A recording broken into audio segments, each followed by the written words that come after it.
en fonction de ton site, ta localisation de ta tendinopathie, si tu es plutôt vers le corps musculaire ou si tu es plutôt vers l'os, bah, cette modalité-là excentrique va potentiellement être mieux que, enfin mieux, ou similaire du moins, par rapport à une modalité iso. Et peut-être que l'une des raisons pour laquelle l'excentrique fonctionne aussi, c'est parce que ça va contraindre le muscle, et on sait très bien que l'excentrique, c'est quand même assez utile pour contraindre le muscle. Mais Que quand ce on soit parle sur d'excentrique, là on l'hypertrophie. parle vraiment d'excentrique supramaximal. Ouais, c'est ça. Voilà. Ouais. Pas, Pas de l'excentrique. c'est important. Ouais. Vraiment là quand on parle d'excentrique, c'est au-dessus d'un 1 RM Mais quoi. ça, c'est des protocoles de tendinopathie, quoi. Voilà, c'est-à-dire Ouais. que tu n'arrives pas à remonter en concentrique. C'est C'est pas juste je fais un tempo excentrique quoi. des protocoles de bourrin. Mais après c'est C'est infâme, ouais, comme protocole. Et ouais, en plus, on sait que ça éveille chez les personnes plus de douleur, hein. Ça éveille plus de douleur. c'est Donc, ça qui pose problème. en Ouais, fait, c'est là, tout à l'heure, on parlait des 3 règles des douleurs, mais sur les protocoles excentriques, en tout cas, moi j'en ai vu, il n'y avait pas de règles spécifiques sur la douleur. Donc vraiment, c'était des exercices qui étaient faits pour la douleur. Et d'ailleurs, ouais, j'avais fait Après, ça veut pas dire que sur le long terme, t'as pas une amélioration, mais en tout cas, sur les lieux, j'avais fait un post là-dessus, mais ouais, c'était le problème qu'il y avait avec l'excentrique, c'est que souvent l'adhérence. l'adhérence au protocole, parce Mm. que des fois ils peuvent partir avec 20 sujets dans l'étude et au final à la fin il n'y en a plus que 10. Même pas Et ça marche sur parce qu'ils avaient tellement mal au cours du protocole qu'ils pouvaient pas le mener jusqu'au bout. Et au final, bon, ok, t'améliores peut-être les paramètres fonctionnels, structurels ou des trucs très précis qui vont être mesurés en laboratoire Oui, c'est ça. au niveau tendineux, etc. Mais si derrière t'as ultra mal et que tu peux pas retourner sur le terrain, l'athlète s'en fout en fait. Ouais. Donc c'est pour ça que d'ailleurs c'est les premiers à s'y être intéressés, c'était Ebony Rio et Jill Cook et Craig Purdam. Justement, c'est eux qui ont fait des études sur l'isométrie parce que en fait ils ont appliqué ça, je crois, c'était sur des basketteurs et des volleyeurs en in-season, donc pendant la saison, parce Ouais. qu'ils se rendaient compte que faire des protocoles excentriques Avec un supra-maximaux. Spanish squat. Oui, voilà, Spanish squat. Mais de l'excentrique supramaximal en saison avec quelque chose qui va augmenter les douleurs, derrière, en fait, juste ça va les écarter de leur sport et c'est pas la priorité, quoi. Donc, du coup, l'isométrie va permettre à court terme de réduire leur douleur pour qu'ils puissent continuer de pratiquer leur activité tout en créant des adaptations structurelles et derrière en créant, après, en mettant une progressivité. Maintenant, l'erreur qu'on fait souvent, c'est de se dire, en pensant de manière encore une fois binaire, dichotomique, en se disant est-ce qu'il faut faire de l'iso ou est-ce qu'il faut faire de l'excentrique? Il faut les deux en fait, on peut faire les deux. Mm. Maintenant, c'est vrai que d'une manière générale, l'excentrique supramaximal, c'est pas forcément accessible à tout le monde. Et personne le voit comme ça en plus, hein. Enfin, ouais. Déjà, il faut que ce soit. Enfin, là, je pense que quand on parle d'isométrie depuis tout à l'heure et de tendinopathie, on pense souvent aux genoux enfin, au tendon patellaire, au tendon d'Achille. C'est les deux les plus étudiés. Maintenant, il n'y a pas que ces tendons-là. Il y en a d'autres. Après, il y a des tendons qui sont plus, tu sais, il y a cette notion de tendon positionnel et de Ok. tendon Oui. d'étirement et de raccourcissement. Donc, ça va dépendre en fonction de quel tendon dont on parle. Mais c'est pas forcément facile à mettre en place, quoi. Tu vois, genre la plupart, tu prends la réalité du terrain, c'est que moi, je me souviens quand je travaillais avec une équipe de handball, t'es au bord du terrain, t'as aucun matos. Enfin, tu vois, ça peut arriver. Suivant. Après, si t'es vraiment au plus haut niveau, que t'as en fonction du contexte du travail, mais si t'as pas le matériel, tu peux pas faire du supra maximal, tu vois.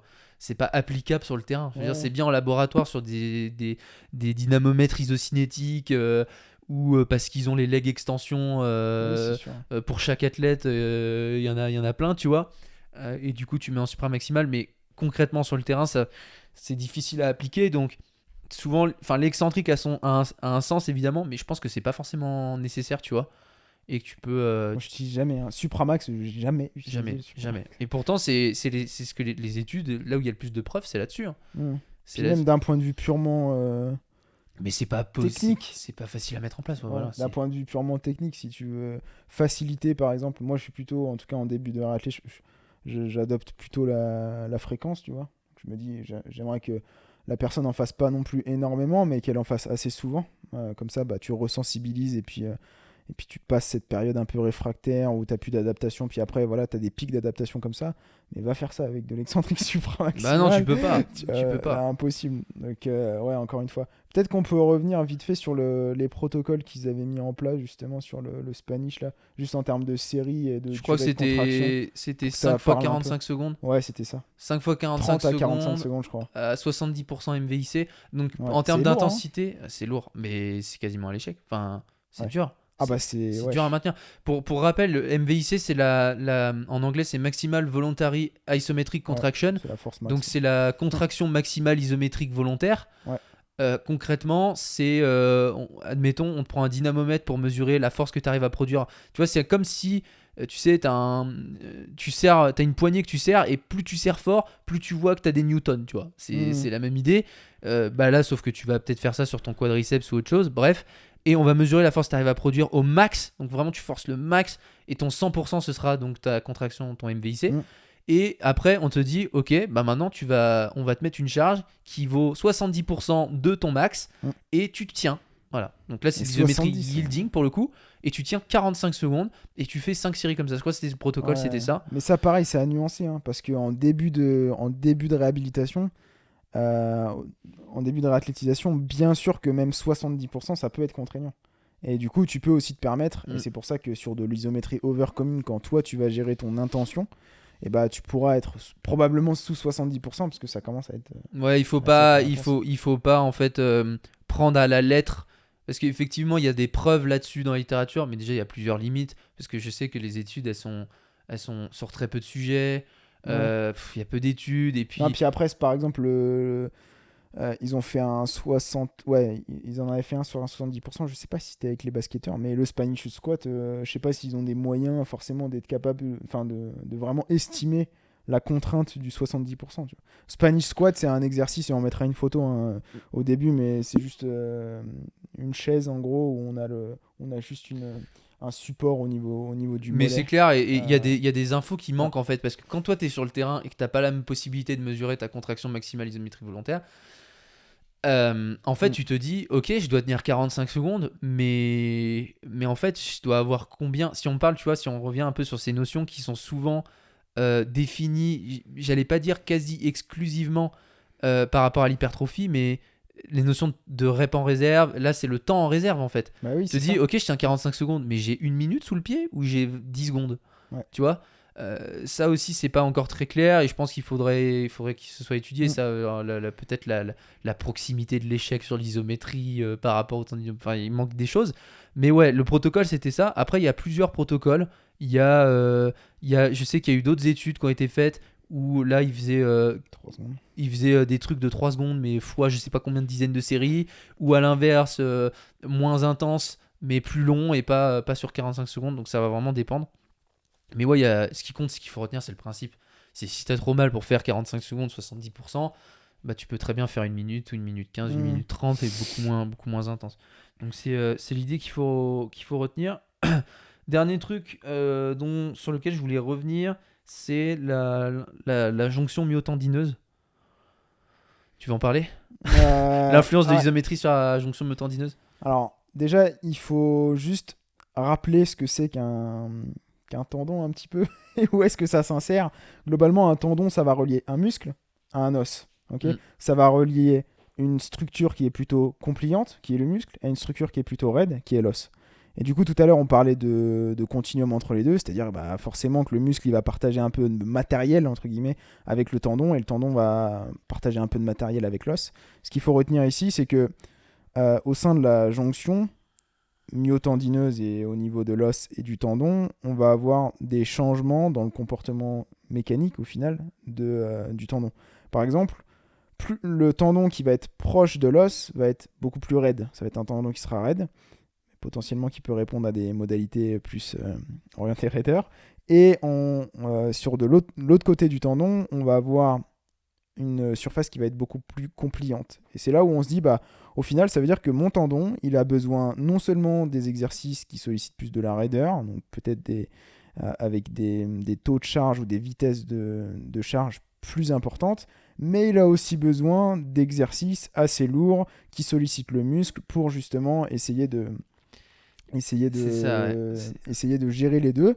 Et aussi, potentiellement, et là, il y a un papier de Vasboren, je crois, sur, sur le déséquilibre, en tout cas, J'ai pas lu, entre ouais. la force du tendon et la force du muscle. Mais tout ça pour dire qu'en fait, il faut gérer les deux modalités. Il faut pas se dire, Ouais. faut que je fasse que des sauts ou que je fasse que du renforcement au niveau musculaire. En fait, il faut combiner les deux, il faut orchestrer les deux, quoi. C'est là que ouais, le tendon, comme tu dis, il est fascinant parce que c'est un tissu qui est hybride en fait, à la fois structurellement mais fonctionnellement, Mm. parce que il doit à la fois matcher les contraintes de l'os, mais Ouais. du muscle, et donc parce que comme on disait en fait, il y a cette jonction myotendineuse où tu as l'impression qu'il y a une cassure directe entre le muscle et l'os. Quand tu regardes, tu sais, quand tu t'intéresses à la jonction myotendineuse, tu as les protéines musculaires, ça fait comme, je crois ils appellent ça des invaginations, pour Ouais. créer plus de surface de Un contact mismatch, je entre crois. les deux. Mais en Mismatch, fait, t'as les fibres de collagène qui viennent s'entrelacer comme ça avec les fibres musculaires.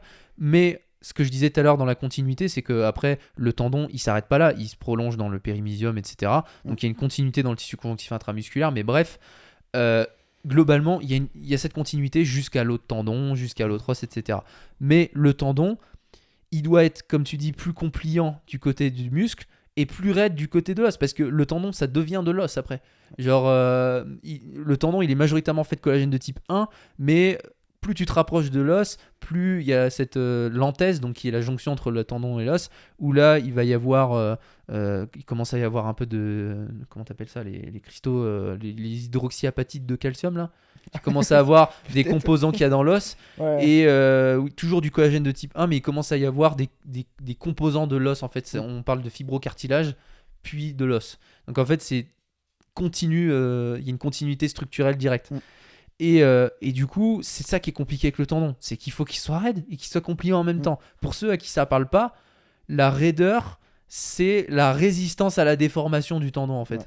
C'est-à-dire quand tu tires dessus, quelle force il faut que tu mettes pour qu'il se déforme, pour qu'il s'étire quoi concrètement. Et ça, je crois, c'était enfin, on revient rapidement, mais la relation stress-strain, on mettra le graphique, Mm. où en fait, c'est concrètement quelle force tu mets, le stress, pour qu'il y ait une déformation du tendon. Le strain, c'est la contrainte, donc en gros, la déformation. Donc en gros, ouais, quelle force tu mets, et c'est globalement une relation assez linéaire. Mm. En fait, naturellement, les fibres de collagène dans le tendon, elles sont crimp en anglais, je crois, c'est elles sont, en gros, ça forme un peu comme des vagues, elles sont relâchées. Tu les mets sous tension quand tu mets un peu de contrainte dessus, mais plus la contrainte est importante dessus, plus ils se déforment. Et en gros, la raideur, c'est la résistance à cette déformation, c'est la pente de la courbe en fait. Mm. Et du coup, plus la raideur est faible, plus t'es compliant. C'est l'inverse de la. Ouais, c'est ça. Et petite notion par rapport à ça pour vraiment expliquer que faut quand même cultiver les deux, la compliance et la raideur. Si tu prends les sprinters se claquent jamais de tendon. Ils se claquent jamais de tendon. Par contre, ils se font beaucoup de blessures au niveau des ischio-jambiers, etc. Union C'est-à-dire musculaire. qu'en gros, le tendon, il tire tellement, il est tellement raide que en fait, c'est la portion musculaire qui prend. Et à l'inverse, si tu observes des athlètes d'endurance, ils se font toujours des tendinopathies et très peu de blessures musculaires. Bah parce que c'est l'inverse en fait. Donc c'est bien qu'à un moment donné, au niveau de cette jonction myotendineuse, il y a deux comportements qui sont un peu différents, mais Opposé en ouais, fait. faut cultiver les deux. Et ça, cet exemple-là des sprinters en fait qui se blessent, et c'est vrai, les sprinters ils se blessent tout le temps, ils se claquent les ischio-jambiers et tout, alors que les athlètes d'endurance, c'est plutôt des blessures de sursollicitation, sur de la répétition. Ils manquent de capacité Ouais. tendineuse, mais ils ont Ouais, une c'est bonne ça. capacité musculaire. Mm. C'est ça qui est assez fou parce qu'il faut à la fois. En fait, il faut réunir des comportements mécaniques opposés en fait. Ouais, c'est ça. À la fois une raideur et une compliance, puisque la raideur c'est l'inverse de la compliance et inversement du coup. Donc, mais il faut les deux en même temps. Donc il n'y a pas à choisir entre est-ce qu'il faut faire des sauts, est-ce qu'il faut faire du lourd, est-ce qu'il faut faire de l'isométrie. En fait, il faut tout faire. Qui se barre, il dit raideur, performance et compliance, santé plutôt. Il dit un truc comme ça. Et c'est ça, je crois que Kitzbar, il travaille évidemment, il fait des études, laboratoires, etc. Mais il travaille aussi avec je sais plus quelle équipe, je crois qu'il travaille pas en basket, je sais plus ce qu'il fait. Mais il travaille avec des athlètes à haut niveau quand même. Et je sais qu'il met en place à l'échauffement, il met de l'isométrie yielding longue. Tu sais, par exemple, pour le tendon patellaire, il met Ouais. une fente, un split squat en isométrie long, tu vois, pour le stress relaxation, plutôt pour le côté compliance et pour compenser toute la raideur qu'ils ont dans leur sport, tu vois, avec les Ouais. sauts, etc. Donc je pense qu'il faut faire les deux, il faut être vraiment sur les deux versants. Et en fonction du sport qu'on pratique, en fait, si on se dit qu'il y a un côté santé, un côté performance, il faut aller à l'opposé de ce qui est la performance dans notre sport, en fait, pour compenser, en fait, en quelque sorte.